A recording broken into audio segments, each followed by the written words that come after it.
What are your concerns in relation to these hearings? Well, I think you began by comparing today with 1941, and that is the concern that we have.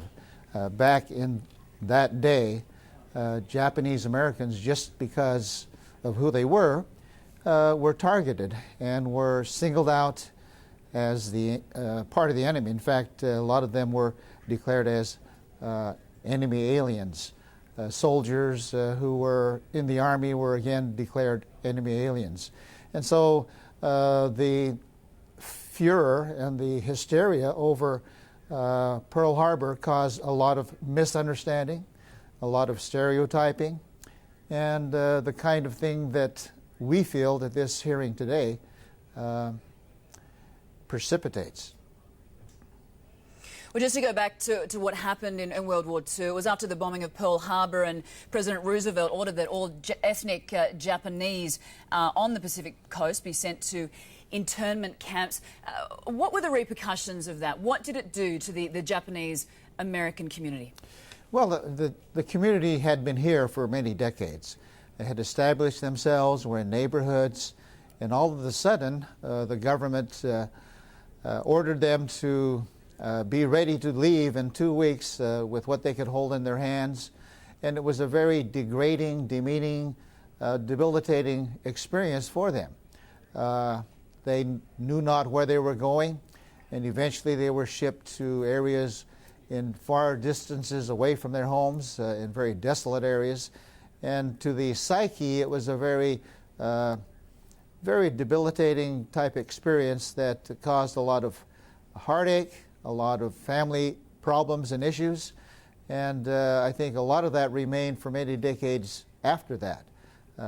That is not counting the economic, the businesses that were lost, the land and homes and so forth. And Floyd, what do you think will be the repercussions then of the hearings taking place at the moment?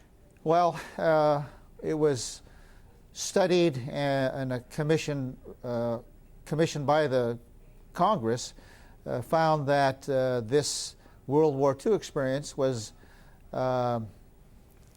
because of bigotry. It was of the ineptness of political leadership, and that government just did not care. And because of this, we see the same kind of attitudes today, the ineptness of targeting a certain ethnic or religious group as being the bad people in our society, and being the bad people, having a congressional hearing, pointing this to the whole country, makes a wrong impression upon what good Muslim Americans are today. No doubt there are problems of terrorism. Do you think that this is stoking, just to ask you, do you think that these hearings are stoking Islamophobia?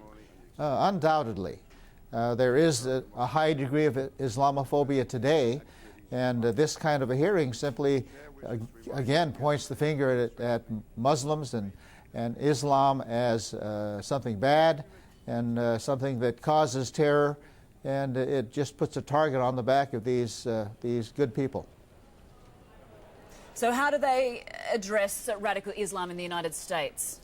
Well, I think we address radicalism in Islam like we would do radicalism in any other group of people, whether it be another religion. We've seen a lot of sects. We've seen the skinheads. We've seen the Ku Klux Klan in the past. I think we ferret out and we look at terrorism in all groups, not just point out one particular ethnic group.